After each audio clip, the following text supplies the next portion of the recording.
everyone, it's Nina and welcome back to my channel. Today's video is one I am very excited for. As you saw from the title, we are going to be reading the entirety of the original Percy Jackson and the Olympian series. The books we are going to be reading in that series are The Lightning Thief, Sea of Monsters, The Titan's Curse, Battle of the Labyrinth, and The Last Olympian. As with my Hunger Games reading vlog, this video will have spoilers. If you're looking for a non-spoiler review of the series, I will include a timestamp down below of a section of the video where I'll give just kind of a general overview review for the series. But the majority of this video will be me reacting to spoilers as we get further and further into the books. As with my Hunger Games video, I wanted to give a little bit of backstory in terms of like my general relationship with this series.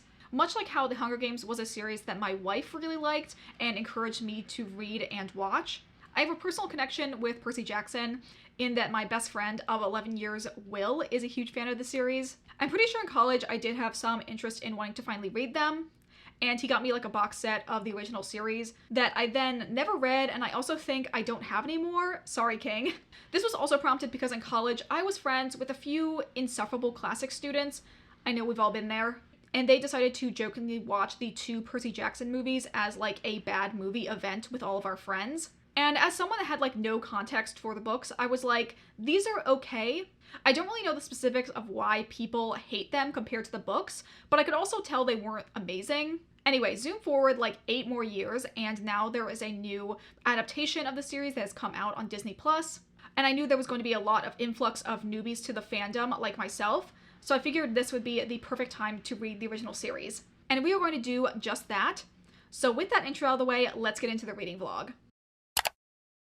Actually, before we get into any of the updates, I figured I would give you kind of a overview of what this series is about, starting off with a summary of The Lightning Thief. This series follows our main character, Percy Jackson, who is a troubled kid that keeps bouncing from school to school. He can't really tell why his life seems to always end in so much strife, but then when he is 12 years old, he gets attacked by a monster who is masquerading as his math teacher. And from that, he learns that he is a half-blood, which is the child of a human and a Greek god. And he has to be taken to Camp Half-Blood because monsters will try and seek out half-bloods and try to kill them. And the camp is protected by a magical barrier, so it's the only place that Percy will be safe. Percy goes there and starts getting used to his life at camp. But at the same time, Zeus's master lightning bolt, which is his most powerful weapon, ends up getting stolen. And since Percy is the son of Poseidon, Zeus accuses him of being the thief, hence the name The Lightning Thief. As a way to prove his innocence, Percy goes on a quest to find the Master Lightning Bolt, and he's allowed to bring 2 companions for this quest. The first is Grover, who is a satyr, who is also the person that brought Percy to camp, and the other one is Annabeth, who is a child of Athena.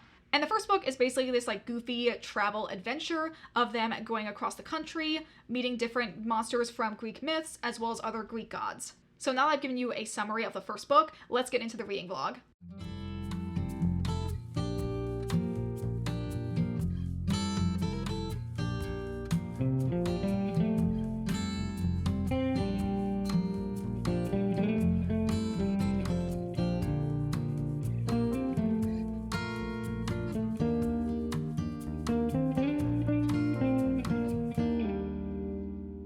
So I thought I would give you my first reading update for Percy Jackson.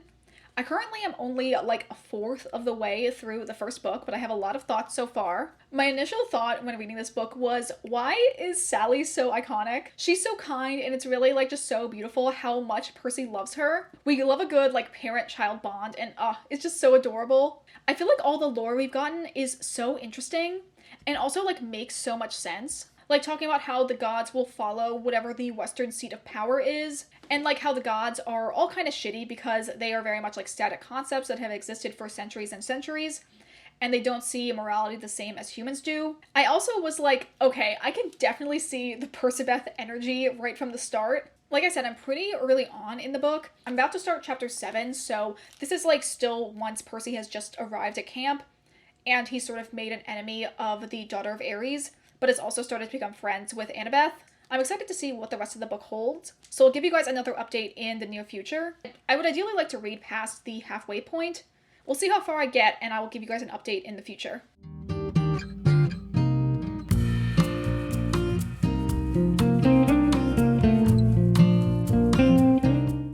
Hello, so it's been a couple days, and I have now finished The Lightning Thief. I have a couple comments I wanted to talk about this and then give my overall thoughts for the first book. One of the things I noticed is that there are some jokes or like a combination of like Greek mythology with modern day stuff that won't really land or that feels quite juvenile. I say it feels juvenile, but at the same time I'm like, duh, this is a book for kids.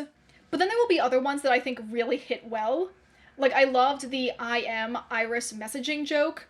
I also like that one of the only songs Grover can play is a Hilary Duff song, which is both so dated but also so iconic. Overall, I really enjoyed Percy as our main character. I thought he was a really fun and dynamic character. I also really enjoyed his kind of like personal split between wanting his dad to need him, but also feeling very dejected from the fact that his father has not contacted him for most of his life. I did want to show one line that I thought was really funny. It's when they think they're with the zoo animals, and Grover says that he does like a blessing on them, and he says, it only works on wild animals. And then Annabeth responds, so it would only affect Percy. It's so cute and sassy. I love her. Now talking about some of my overarching thoughts. I feel like it's very cute and fast-paced with each chapter having something exciting happening, which I would assume is to hold like a child's attention and avoid them ever feeling bored. I feel like Percy's a really fun main character. He's got a very clear personality that shines through from the very first chapter, and seeing him grow throughout the story is really sweet. He's very funny, and I feel like being in his head, I would laugh out loud at some of the comments that he would make. I do think there are some things that don't hold up really well now, mainly being some of like the ableist and fat-phobic comments that are made throughout the book. But I think that's a product of this book being almost 20 years old, and you can't ignore it, I think, for most of the story. Anyway, as soon as I finished The Lightning Thief, I immediately moved on to starting Sea of Monsters. The second book in the series, Sea of Monsters, takes place a year after the previous book. Percy is at a new school and is living a seemingly normal life until once again monsters start attacking him. He also starts having this like dream vision connection with Grover, who has been captured by a Cyclops in the Sea of Monsters, which is in the Bermuda Triangle. There's also another threat where the magical barrier around Camp Half-Blood is failing because the magical tree that has been keeping the barrier in place is starting to die, and they need to find the golden fleece of Greek legend to try and heal it, which luckily happens to be in the same place that Grover is currently being held captive. Alongside Percy, we still have Annabeth going on the quest, but we do have a new friend being Tyson, who Percy met at school and was friends with, but it is then later revealed that he is actually a Cyclops, and like all the other Cyclopses in Greek myth, he is also another child of Poseidon. So now Percy has to deal with the concept of having a half-brother, as well as having a half-brother who was a monster. I am, I think, almost like 2/3 of the way through this. This is a much smaller book, or it just maybe feels a lot smaller. I think it's under 300 pages, whereas this one was like 350. I'm really enjoying the story of this so far. I really like Tyson. I think he's so baby. And I also like how we can kind of see a reflection in him of Percy's own feeling with his father. And like in the previous book, Percy's really dealing with a lot of shame of being Poseidon's son and feeling like, oh, my father never wanted me. I should have never been born. And Percy then hears Tyson say the same things once he is also claimed by Poseidon. And so Percy can kind of look at his own feelings from the outside now and realize both for him and Tyson that there's no shame in being a child of Poseidon. And at first he feels very like annoyed and ashamed to have Tyson as his half-brother, but they started to grow a lot closer and Percy is always like defending him. So yes, I really like that dynamic and the introduction of Tyson in the story. I also like that we're starting to learn a little bit more about some of the other campers at Camp Half-Blood. Like a lot of the characters are given names, and I feel like it's overall making the camp be more fleshed out, since I'm pretty sure a lot of those other campers become more prominent characters later on in the story. I should also mention this in The Lightning Thief, but I really love whenever Percy does anything water-related. I feel like him using his powers is always so cool. I also think it's really cute, like the bond that he has with horses specifically, both in the scene with the zebra and the Lightning Thief, and also when he's talking to the hippocampi in this book. The fact that the horses all refer to him as my lord is such a cute little detail. I like him being a little prince of the sea. I think it's so cute. So yes, I'm making a lot of progress in this. I think I can probably finish it either today or tomorrow. Unfortunately, these are the only 2 physical copies of the books that I have. These are actually on loan from Kathy, who is my sibling-in-law. I took these from my wife's shared childhood bedroom when I was over for Christmas. So thanks so much, King, for letting me read these. I do think I probably can find the other copies either at like a local thrift store. This is kind of a series that I feel like is always has 1 or 2 books in a thrift store. I'm pretty sure my library also has all of the audiobooks, so I continue reading all of these books in audiobook format as well. But that is my update for the series so far, and I will check back in with you guys very soon.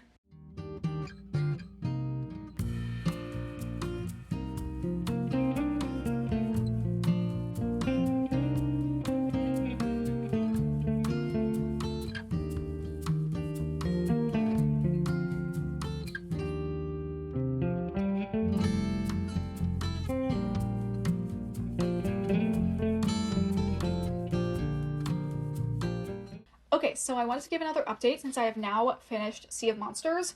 I really did like this, maybe even more so than I did The Link Thief. When Hermes showed up, I was like, I think I'm in love with him. Which sucks ass considering in the TV show they made him be played by Lin-Manuel Miranda. I thought he was really funny, and I really liked the banter of the two snakes on the Caduceus staff, with them having like names and personalities. I'm sure he's going to be trash because a lot of people are like, maybe Luke had a point for Hermes being a really shitty dad, but so far he's been pretty okay. Anyway, overall I really enjoyed this, and I have now moved in to reading The Titan's Curse. The Titan's Curse, which is the third book in the series, follows Percy as he comes to Grover's distress call when he finds 2 new half-bloods to take to camp. However, during a fight with a monster, Annabeth gets taken captive. At the same time, the monsters returning makes the goddess Artemis arrive. Thinking that all of the monsters now showing up is a sign that this great beast that she's been hunting for millennia has now reemerged. And she sets off to go find it with Percy, Grover, and some new friends on her trail to try and find Annabeth. I really like the introduction of Artemis and Apollo, and I also really liked how we got kind of like the equivalent of Artemis's kids being her hunters, which are a group of like immortal young girls that Artemis recruits to join her. We also finally met Nico, and he's a freaking nerd. I did not expect that, nor did I think he would be so young. I know he's like a fandom darling, so I'm really excited to see his development throughout the rest of the series. I also really like Talia. I like that she's more alternative and goth, and when she made a Green Day reference, 10 out of 10.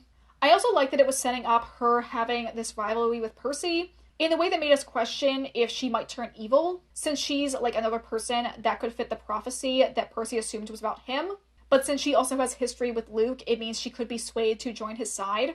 At the part I am right now, Percy's about to leave camp secretly to go and try and save Annabeth, and he's been riding on a black Pegasus named Blackjack, who is so cute. I already talked about how horses and like horse-like magical creatures will call Percy my lord, but Blackjack is a little bit more like sassy or has like a unique personality, and he calls Percy boss, which I think is really cute. So yes, that is my update for this book. I'm hopefully going to be able to read more or even finish it today, and I will let you know when that happens.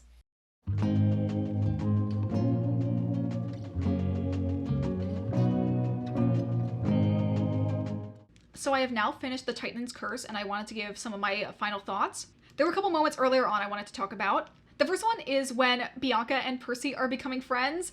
I think it's so cute, and I also really like Percy just being this very socially awkward teenage boy, not really knowing what to say to a girl his age. There were also a lot of moments of like the romantic development of Percabeth in this book. When Percy gets invited to meet Aphrodite, Aphrodite has this kind of like shifting face where all of her features kind of represent whoever the person she's talking to, whoever they find most attractive or are secretly in love with. So when Percy meets Aphrodite, he sees Annabeth in her face. And also Aphrodite telling Percy that he wants him to go save Annabeth because it will add to like this tragic love story. It's just so cute, and I love seeing those like hints of their relationship so early on. I also really like the scene when they're at the Hoover Dam, and all of them are weaving the word dam into their vocabulary, like saying, I want to go to the damn snack bar, I want to go to the damn bathroom, and them just like laughing like a bunch of 14-year-olds. And then Zoe, who is like thousands of years old, like is so confused as to why this is so funny. This is such a universal early teen experience because I definitely remember doing the same things when I was a kid. Overall, I will say I don't think I like this one as much as I did the previous two. I don't think the villain was as cool or as intimidating.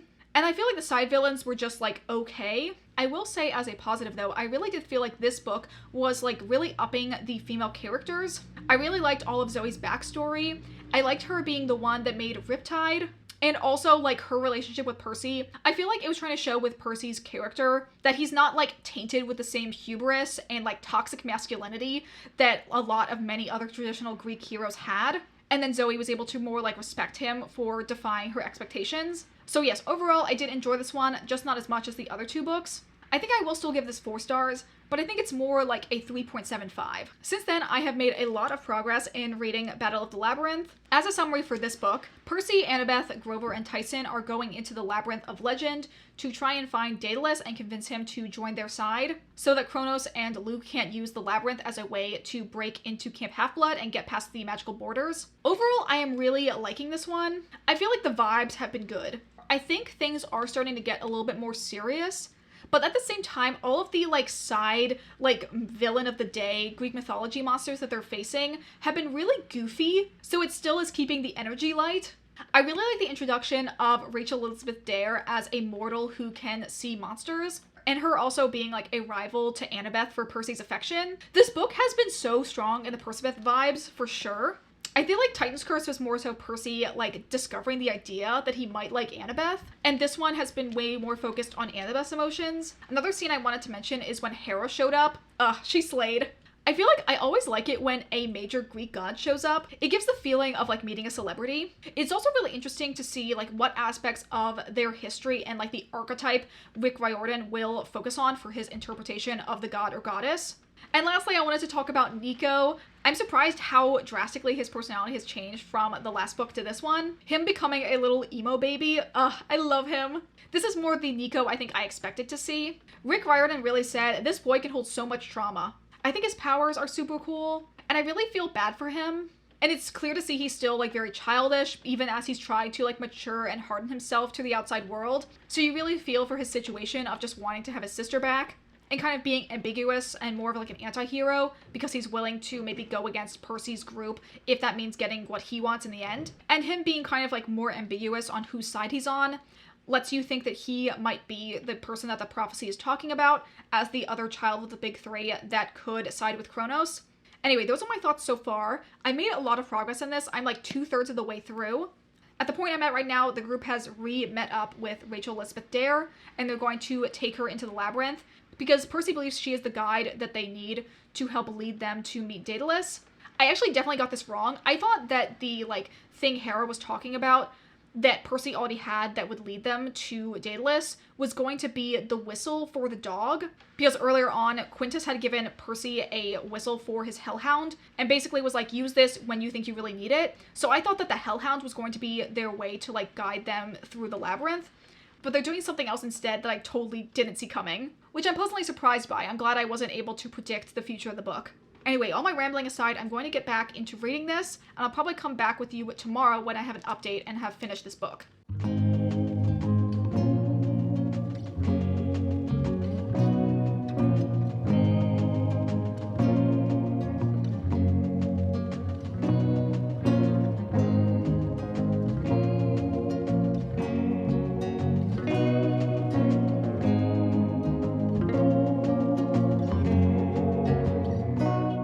So I spent this morning reading the last part of the Battle of the Labyrinth, and I really enjoyed this.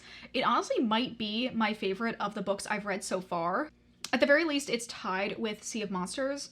The only thing I don't really like about this book is the kind of confusing and somewhat out of nowhere like love triangle situation that's happening between Percy, Annabeth, and Rachel Elizabeth Dare. One half of me is like, oh my god, they're being so overdramatic for no reason. Annabeth's actions are very like confusing for me. Like there's no way that Percy would ever like ditch her for this new girl that he just met. But at the same time, I'm like, oh yeah, they're like 14 going on 15. Of course they have like crazy hormones and are so confused all the time. And also are just like little babies that have no idea of how to properly voice their emotions, particularly romantic ones, to the person that they like. So I guess I can't judge it too harshly for giving a somewhat accurate portrayal of what it's like to be an early teenager when you develop a crush. It just is not necessarily the funnest thing to read. That being said, I really liked a lot of the like ending parts that we had in this book. I really enjoyed meeting the god Pan finally. I thought his scene was so beautiful and sad, but also hopeful at the same time. There also was a moment that had a lot of like personal meaning for me, which is when they're showing all of the like extinct animals that Pan is taking care of. And one of them is something that Percy describes as a cross between a wolf and a tiger. And I immediately was like, that's a thylacine, which is one of my wife's favorite animals. We like it so much that we literally have an enamel pin of a thylacine that is up on our pin board. So seeing that represented there was very cute. I also loved the very ending scene when they're at Percy's birthday party and Paul Blofeld is talking to Percy and asking him if he would be okay if Paul proposed to his mom. And Percy obviously says yes because he wants his mom to be happy. But then also at the party, Poseidon shows up. And Sally is clearly like very flustered and still attracted to him. And when Sally introduces Poseidon to Paul as the father of Percy, Paul kind of like deflates a little bit. Because really, there's no comparison. Like, sorry dude, your current girlfriend, her ex is a literal god. There isn't going to be any comparison there. I just love in like any form of media awkward family moments like that. And overall, I really enjoyed that whole scene. And the cliffhanger that we kind of left off on, where Nico has arrived at Percy's apartment and wants to come in to talk to him about something that he thinks will be the way that they can properly defeat Luke. And also Percy inviting him in because he can tell that Nico is interested in having some of his birthday cake. I think it's really cute the kind of bonding that Percy has had with Nico over the course of this book. Even as much as Nico started out hating him and really resenting him because he thought he was responsible for Bianca's death, he's now completely accepted the fact that Bianca wants to move on and stay in the underworld as opposed to being resurrected, and also realizing that it's not Percy's fault and he shouldn't hold a grudge against him. And then Percy kind of taking Nico under his wing and trying to help him out, both in the ending scene where he's like trying to make him feel welcome in his home, but also earlier on when he gives him the statue of Hades that Bianca had found and had given to Percy to eventually pass on to Nico. And Nico is like, I don't like mythomagic, that's a thing for kids. And then Percy says, but he has 4,000 attack points. And Nico's like, no, he has 5,000, but only if he gets attacked first. I like that he still has all of that like knowledge from his like childhood days in him, even as much as he's trying to distance himself from his like old childhood image. He just is a kid that's growing up a little bit too fast. And he still has that like kind of sweet innocence down underneath his hard exterior. And it's really cute. I hope we see more of Nico healing over the course of the rest of the series, and his relationship with Percy as well as the other campers grow more and more. But yes, those are all my final thoughts for Battle of the Labyrinth. I don't yet have The Last Olympian. I'm going to try and pick it up from my library tomorrow. And hopefully the next time I will see you guys, I will be deep into reading that book. Hi, so it's been a couple days and I have now started The Last Olympian. So far, I am really enjoying this one. This one feels like way darker than the other ones were. I think because we were finally leading up to like the big climactic fight between Kronos and Percy. And already from like the first chapter, we had a kind of minor character that we'd seen in the previous books die. But I'm really enjoying like the overall like warfare camaraderie aspect to this. I really enjoyed the chapter when all the cabins are like planning to stop the invasion of New York City. I feel like everyone is so cool. And I think the thing I love the most in like the magical military trope is not like the actual like warfare or military. It's more so the like everyone coming together to stop this common evil and that camaraderie that comes in fighting on the same side as someone. I was so excited when the hunters showed up, and I was really excited to see Talia again. I also have to say that the Percabeth vibes for this book have been insane. Also, a part early on where Percy literally has to explain that it's not weird for half-bloods to date each other because the gods don't have actual DNA and aren't really like biologically related to each other. So there isn't like any weird accidental incest going on if the half-bloods end up dating. In classic fashion also, I was like screaming when Achilles showed up. Basically, Percy had to go down to the underworld with Nico so that he could bathe in the river Styx the same way that Achilles did to get his invincibility, which is also something he found out that Luke had also done, which is why he wasn't able to defeat him in the end of the last book. But obviously part of the river Styx is that if you bathe in it, you start losing all of your memories. But then when Percy goes under, he starts thinking about Annabeth, and she is kind of like his emotional anchor that helps him like get out of the river when he starts forgetting himself. So it's kind of cute to see more like subtle mentions of how Percy feels about Annabeth and how like important she is to him, even if he's not like as direct with his feelings towards her. There's also been quite a few mentions of like the important bond that Annabeth and Luke have, which obviously is because of the fact that Luke took care of Annabeth when she first ran away. And she also gave her his knife that she has been carrying throughout the entire series. Just making some predictions for the end, I do think Annabeth is going to be relevant in like how they eventually stop Luke, because she seems to be the only one that has been able to get to him so far, and he has been shown to have like a soft spot for her in trying to help her avoid danger in previous books. So even though right now he's kind of like being fully mind controlled by Kronos, I'm assuming he's going to like break out of that when he thinks Annabeth is in danger, and that'll end up being part of like the main climax with how they defeat Kronos. So yes, that is my update so far. I'm really enjoying this one. I actually feel like I flew through the first half of this and I didn't realize how far I was because I was listening to the audiobook and not really paying attention to how far I was in like the actual physical book. So hopefully I can get this done in the next couple days so I can do like my final wrap up. But now I thought I would transition into something kind of related that has to do with the package behind me. I ended up ordering the Illumicrate special editions of the Percy Jackson series, and by I end up ordering them, I mean I bought them for Will, because I had an active Illumicrate subscription during the month the pre-sale happened, so I figured I'd buy them during the pre-sale in case they end up selling out when the general sale went on. So I thought we could go ahead and look at like the special editions of all of the books, since I've just been showing you the kind of like original covers so far. In terms of like editions of Percy Jackson, there's obviously these original covers which I've been showing you, which I think I like the most out of all of them. I just like the monochromatic design and how it changes from book to book, but also the illustration is usually really nice. And then there's like a different, more modern design that probably came out a couple years later that I think looks a little bit more similar to like the Heroes of Olympus covers. And then recently, I think maybe because of the TV show coming out, there was a new like paperback release with these covers. And these ones are nice, but I just don't like them as much as I do the original set. But I do like the original set the most, so I think if I ever bought these for myself, I would try to get the original versions. With that all being said, let's go ahead and open up this box. So they're all individually wrapped with bubble wrap. I'm gonna move this box over to the side and we'll look at them one at a time.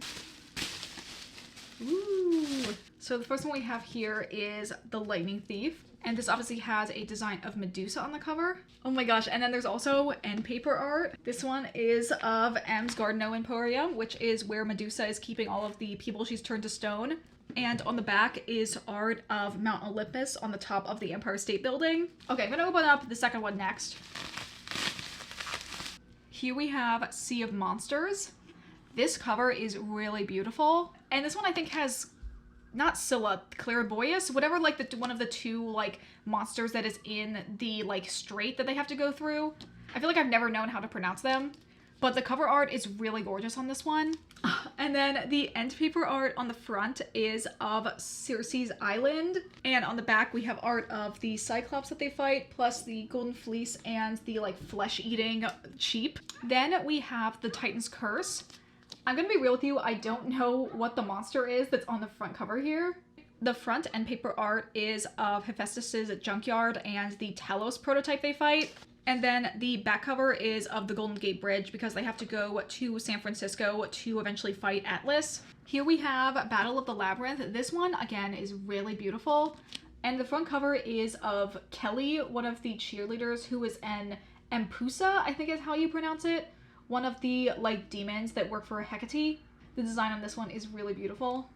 The front end paper design is of Daedalus's workshop. Sorry, I'm like getting emotional. The end paper design for the back is of Pan with all of the like last of their kind extinct animals that he's taking care of. And there's the thylacine. Oh my gosh, this is so beautiful. And the last one I have here is The Last Olympian, which I'm assuming this front cover is of Typhon, who is like the big bad that they are also fighting in this book. The front end paper design is from early on in the book when Percy goes down to Poseidon's kingdom and sees that he's waging war on some of like the old sea gods. And then the back end papers is of the underworld with the river Styx as well as Cerberus. And then lastly, hopefully you will be able to see this, but along the sprayed edges is a design of Camp Half-Blood, and it kind of matches up if you line them all up in the correct order. The tops and bottoms of all the books are this like baby blue color. Here's what all of the spines look like together. They are really beautiful. And then there's also gold foiling on all of the hardbacks.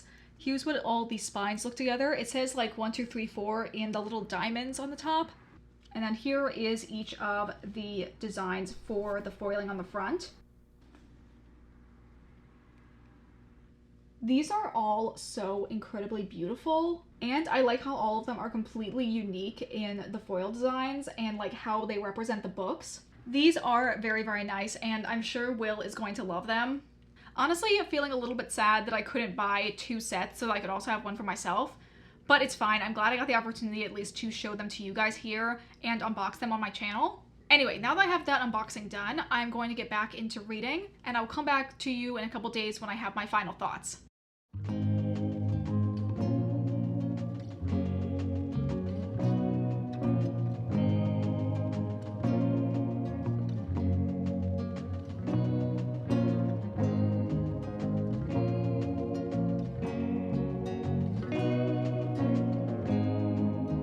So it has now been a couple days and I have finished The Last Olympian. I have like so many things to say. I don't really know where to start. First of all, me literally like cheering out loud when there was a Will Solace mention. Can't wait to meet that boy more properly in the future books. And speaking of gay people, the whole scenario with Clarice and Selena and how their like relationship is supposed to be a like mirror for Achilles and Patroclus. Fellas, is it gay when you and your best friend get compared to Patroclus? Because for me, that's a pretty big, like, rainbow flag.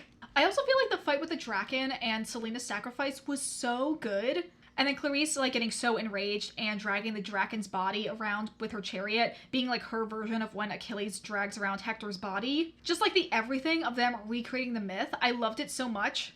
Now I'm kind of like wondering if there were other like kind of subtle recreations of other stories in the previous books that I just didn't clock. So let me know down in the comments if that is actually a thing or they just decided to do it for the last book. I also love Clarice getting more and more of a redemption arc through the course of the last couple books. I feel like it helped round out her character more and made me like her a lot more. The next thing I wanted to talk about is probably like my favorite scene in this book, and maybe like one of my favorite scenes in the entire series, and that is when Percy and co meet Hestia in Olympus. Hestia is the only one of the gods that is still staying on Olympus while everyone else is all fighting, because she's the goddess of the hearth, so she's like tending the hearth for everyone to come home to. And Percy ends up giving up Pandora's box as an offering to her, and says the reason for it is that hope survives best at the hearth. And then he says that Hestia is like the strongest out of all of the gods because she is the last Olympian.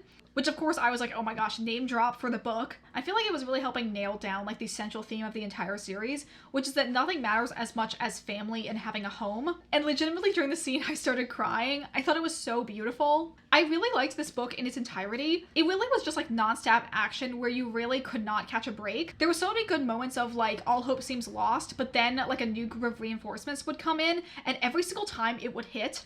I really liked some of the final fights of like Hades showing up and then Sally and Paul also joining in and fighting alongside Nico so that Percy could go ahead and handle Kronos. It was all just so good. And lastly, there were also like a ton of really beautiful Percabeth moments in this book, since obviously at the end of this book, they do eventually become a couple. One moment I particularly liked is after the fight with Kronos, Percy is thinking to himself that like the world was ending and the only thing that mattered to him was that Annabeth was alive. Really just so beautiful how much their relationship has developed. I really liked also the final ending of this book and how everyone's story was kind of coming full circle. Everyone was kind of being able to achieve what they had originally set out for. Tyson was given a position so he could fight alongside Poseidon. Grover is now the new god of the wild and is now a member of the Council of Cloven Elders. Annabeth is going to get a job being able to be an architect for redesigning Olympus.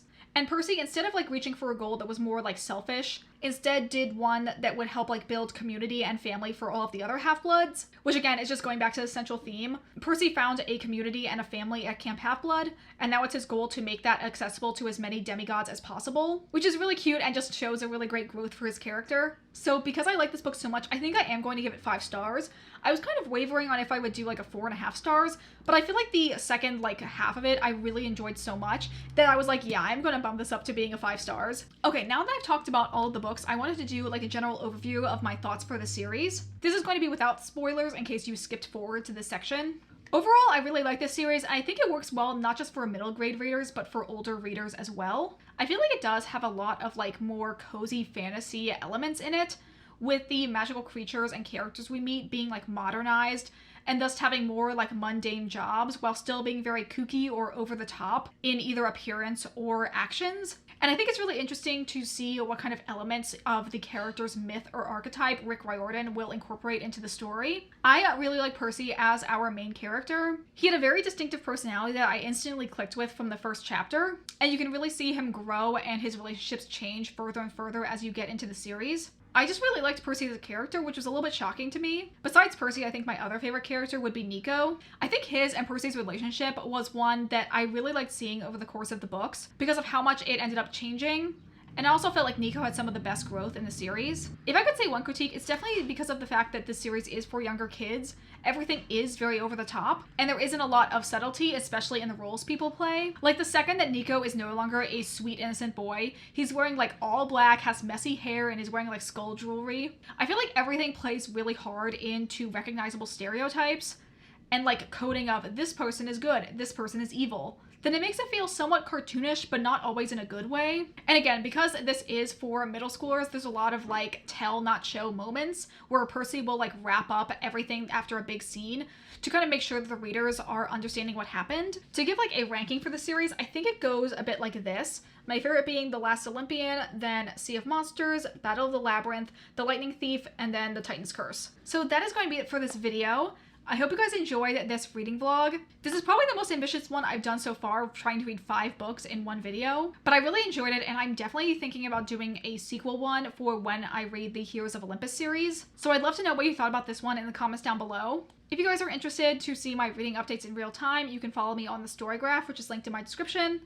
I also have my Bookstagram link there as well if you'd like to check it out.